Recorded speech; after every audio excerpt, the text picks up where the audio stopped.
Hello everyone! Tag-ulan na naman pero si Ate Shawi ay nasa galaan. Ang lakas ng ulan. Parang ang sarap magluto at kumain ng ginataan. Woo! Hi guys! What's up?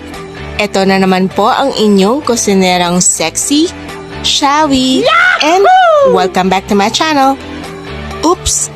Don't forget to like and subscribe and click on the tiny bell notification for updates. At ayan, nandito na tayo sa loob ng grocery. Siyempre sa loob, alam nga naman sa labas. Ewan ko ba kung ano ang meron sa araw na ito at nagkikrave akong kumain ng alimasag. Kaya tara na sa seafood area. Uy, ang daming alimasag. May lalaki, may babae, or ang tinatawag nilang alanganin or in-between. Comment down below kung paano malalaman ang gender ng mga alimasag na yan. Siyempre, si Ate Shawi gusto ay lalaki. Hey mommy, tara na, uwian na. See you later guys! At eto na ang mga alimasag na nabili ko kanina. Paliguan lang ang mga alimasag. O ayan, fresh from the shower.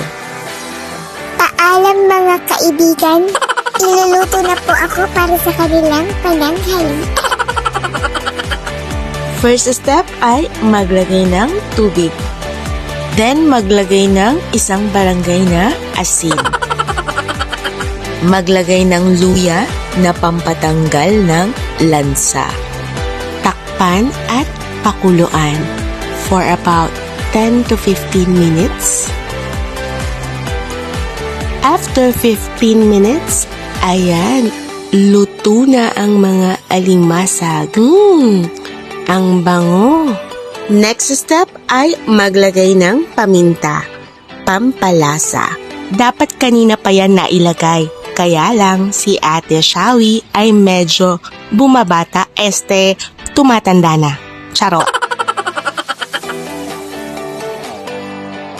Next ingredient ay ang Coco Mama. Bigyan namin. Oops! Huwag ilagay lahat. Kalahati lang muna at gagamitin natin mamaya ang kalahati ng gata. Takpan at pakuluan. At this point na medyo umunti na ang ating gata, ibig sabihin na absorb na ng gata ang flavor ng crab. Then, ilagay na ang natirang kalahating gata.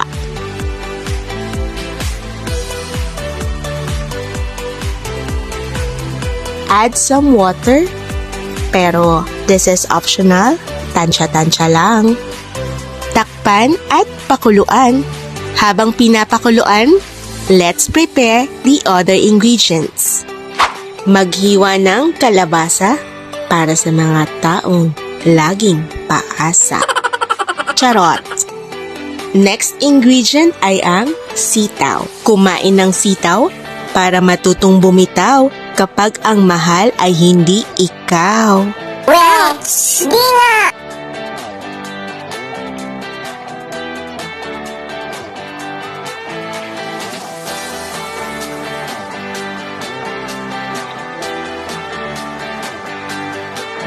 Heat the pan at maglagay ng mantika. Next ay igisa ang bawang, isunod ang sibuyas. Next ay ang kamatis na pampakinis ng kutis. Isunod ilagay ang sitaw at kalabasa. Siyempre, ihuli ang sili.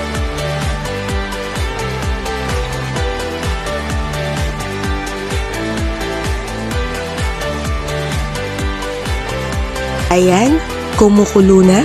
Pwede nang ilagay ang ginisang sitaw at kalabasa. Parang kulang sa gata, pero this is optional mga ka-foodie. Dadagdagan ko lang ng gata. Siyempre, Dadagdagan pa ni Ate Shawi ng sili dahil mahilig ako sa maanghang. Perfect! Presenting my version of ginataang alimasag. Yahoo! Hi guys! Luto na po ako. Pwede niyo na akong kainin. Yahoo!